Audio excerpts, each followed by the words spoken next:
So when it comes to the finals, we have done the Ultimate Beginner Guide, which was more of an explanation, but there were a couple of tips and stuff in there as well. Things that were going to help players out when they were fresh in the game. And what we're going to do in this video is we're going to go through 16 crucial the finals tips that all players need to know. And we're going to jump straight into them, starting off with the VRs, which are used to buy equipment. They're essentially a currency in the game. You can have a max of 10,000, and the amount you earn per match, because you earn them just by playing, it doesn't really change for the different game modes in the game. All the game modes seem to award roughly between about 80 and 120 VRs per match. And number two is that the buyable equipment you use the VRs on isn't absolutely everything in this game. Most of the builds that I've found to be the best, the builds are already on the channel if you want to go watch them. I've done one for light, medium and heavy. Most of them that I've found to be the best do use the default equipment, or quite a lot of default equipment on the characters. And number three, if you are looking to buy equipment, then focus on the challenges in the game as well. These are going to award XP, and when you hit level 5 in the game, you're going to be given bonus VRs. You get 1200 as a bonus. And I'm not sure if there are other levels. I think I'm about level 9 or something. I'm not sure if there are other levels that award a bonus amount of VRs, but that is a huge boost that's going to save you running around 10 to 15 matches to get the same amount of VRs. And when it comes to the challenges, you get a nice bonus for doing a set amount. Like, for an example, you get 1000 extra XP. If you do 2 challenges, you get 1000 for 4 and 1000 for 6. So focus on the challenges to level up, because you get quite a few benefits. You get some nice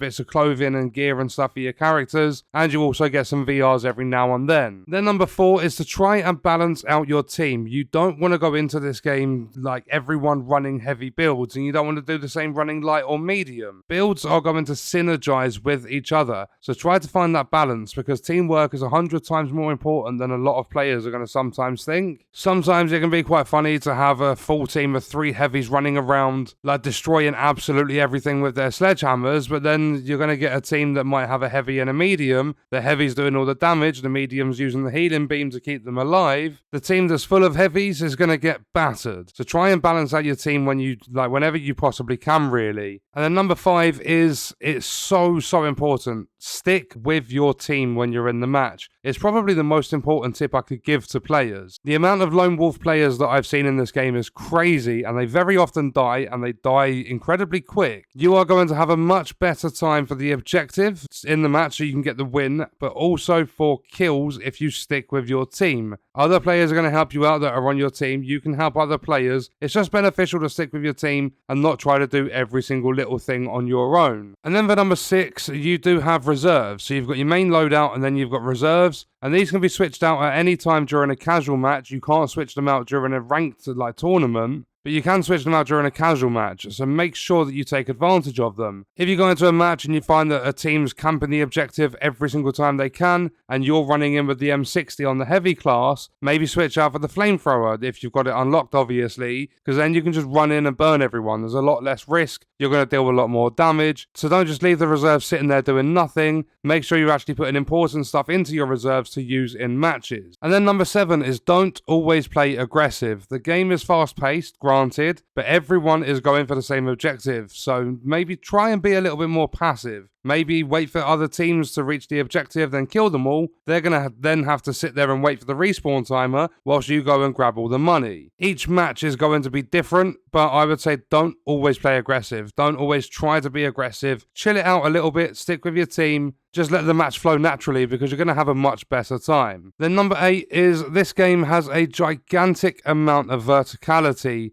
meaning you're often floor, then rooftops, then floor 3 in a building or something like that. There's a lot of verticality. So keep your eyes out for zip lines and jump pads or ropes, because making your way to rooftops, getting the high ground is really important for a lot of fights. Then number 9 is to figure out which the best build is for you. I personally like the medium class over the others. I use it as a mid-range support class, although being the light class and stunning your enemies then slicing them up from behind with the sword, or being the heavy class and ploughing through buildings and players with a sledgehammer, it's a lot of fun too. Not only does your personal playstyle have an effect on what's going to be fun for you to use, but the map, the mode, the enemy teams, they can all play a factor on what's going to be successful in each of the matches. Obviously, a lot of players are going to be really casual players just jumping in for a bit of fun. They don't care about their kills and deaths, they don't care about winning. But if any part of you is just a slight bit competitive, you want to be getting decent amounts of kills, you want to be winning matches and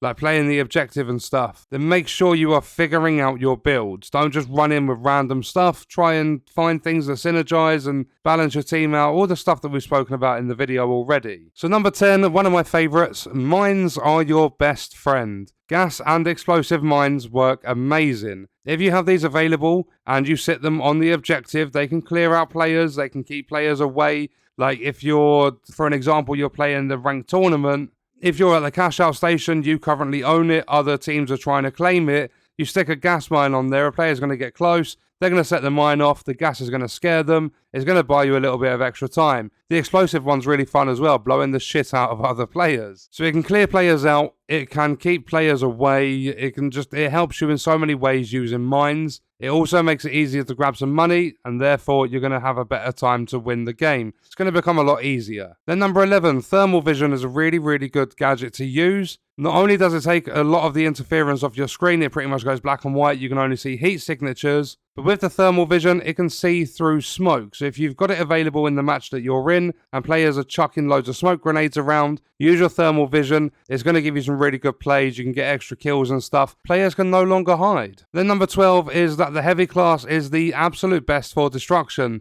And I really like using it to wind players up to move the objectives around and stuff, because the sledgehammer can smash through floors and walls, and the RPG destroys absolutely everything. So if I know that a team's going for one of the deposit boxes in the casual banquet mode, then I might shoot an RPG at the floor and knock a level out of the building basically so that the deposit box moves. It can frustrate players, it can help you out, especially with the heavy class. If you're quite far away from the objective, you can use your RPG, you can bring it closer to you. It's one of my favourite things about the heavy class. That sledgehammer is unbelievable. The number 13, the best weapons I have used in the game are the V9S for the light class, the AKM for the medium, and the sledgehammer for the heavy. There are some good alternatives though. You've got the sniper, or you've also got the actual default gun for the light class. I really like those. I'm not a big fan of any other weapons for the medium class, but for the heavy, the M60 or the flamethrower are really good alongside the sledgehammer. Then number 14, in this game you do get environmental objects. You'll get like goo tanks, you'll get explosive tanks and stuff, and they can all be picked up and you can throw them around. So if you come across one of the small little like purple cylinders, it's a goo tank, you can pick it up, chuck it, it's going to build your defenses. If you find an explosive tank, you can launch it at building walls and destroy them. You can launch it at players and deal damage to them. Use the environmental objects whenever you can. Then number 15, the penultimate, is to change your settings. And I say this for most multiplayer shooters. You do not have to play on the highest sensitivity possible. It doesn't make you cool because your sensitivity is on 1000. Go through the settings, tweak it every now and then whenever you feel you need to. Find out which sensitivity is the most comfortable for you as a player, because trust me, it makes such a big difference. And then last but not least, number 16, practice with your weapons. The M60, as an example, has a stupid amount of recoil,